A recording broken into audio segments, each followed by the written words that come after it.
And we are back with the fourth segment of the GSMC Basketball Podcast presented by the GSMC Sports Network. And in this fourth segment, I'm going to talk a little bit about Tyrese Haliburton and the MRI of his that was just released.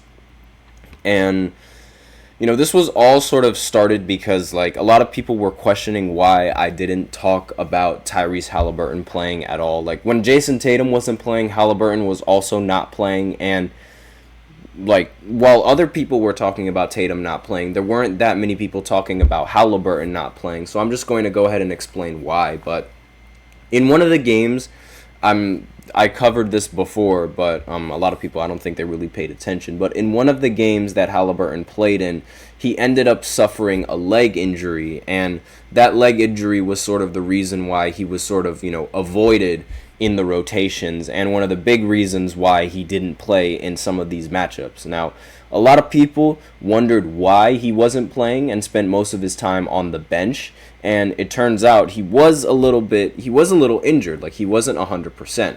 Brian Windhorst reported that Haliburton suffered a minor leg injury during the Olympics that kept him off the floor.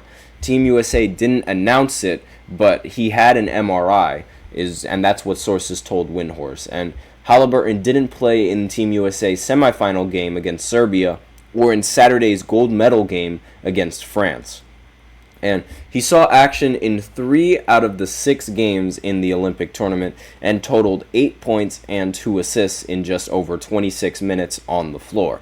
Despite the lack of playing time, Haliburton didn't really let that ruin his experience on his first Olympics. After Team USA defeated France 98-87 to win the gold medal, he even poked fun at himself on social media, saying, "When you ain't do nothing on the group project and still get an A." So he knows that he didn't really do much for the United States winning, but he was proud of being part of that group anyway. So it would be difficult to Haliburton to see time on the floor even if he were healthy, as the Team USA roster was crowded with stars and needed some players to sacrifice for the greater good. Tatum, who was thought to be an important piece after leading the Boston Celtics to a 2024 championship, struggled to earn playing time and had multiple did-not plays that surprised many. And of all the athletes that was on the United States team, he was the only one that ended up making it to the All-NBA first team.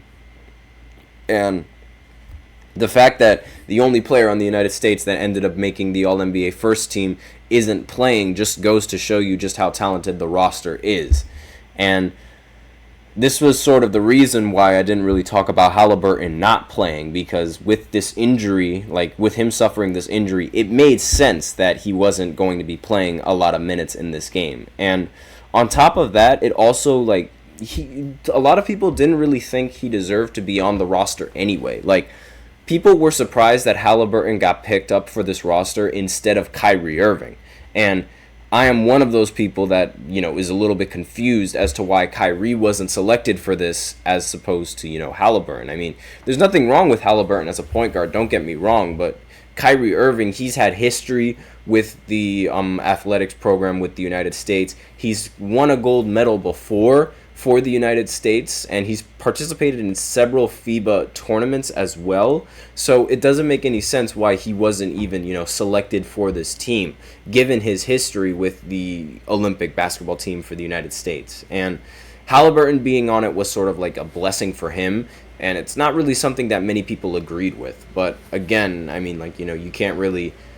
He ended up winning the gold medal in the end, but, he didn't really get that much playing time. And I don't really think, even if he was healthy, I don't think he was going to get playing time anyway, just because of, how good this roster is. And, Kyrie probably would have seen the floor a little bit more than Haliburton, but with all the point guards and all the guards that they have, they also aren't really making their lives easier with rotations, given, how many times they like to substitute for guards. I mean, that entire Team USA was composed of mostly guards. There were barely any forwards. In fact, the only forwards were, LeBron James, Kevin Durant, and Jason Tatum. Those were the only guys that were true small forwards playing small forward.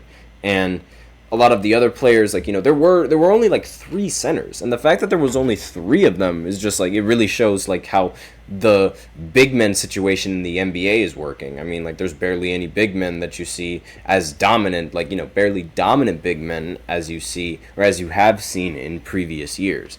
And, I mean, again, I would have much rather liked to see Kyrie as opposed to Haliburton. And, I mean, this sort of, now it makes sense why he wasn't, playing. I didn't think that the injury was that bad.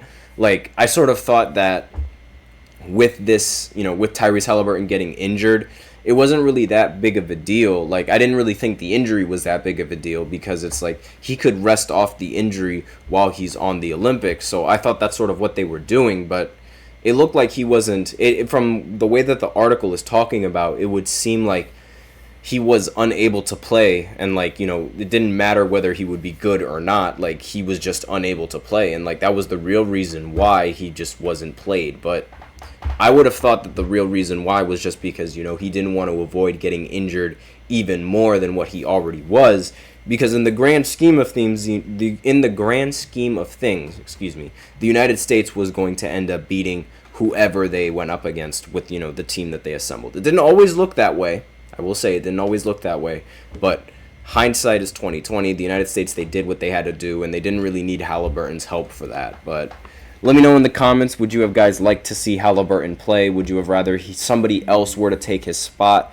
Or do you think that the roster is just fine the way that it is? I personally think that, it should have been somebody else, but those are just my opinions. So with that out of the way, we can go ahead into the final segment. It's going to be one of the more shorter segments of this podcast because it's mainly going to be talking about Steph Curry and, the amazing game that he had against the French national team, as well as the rest of the games that he ended up having in the tournament. So I'm just going to talk a little bit about that after this short break, so be sure to stay tuned.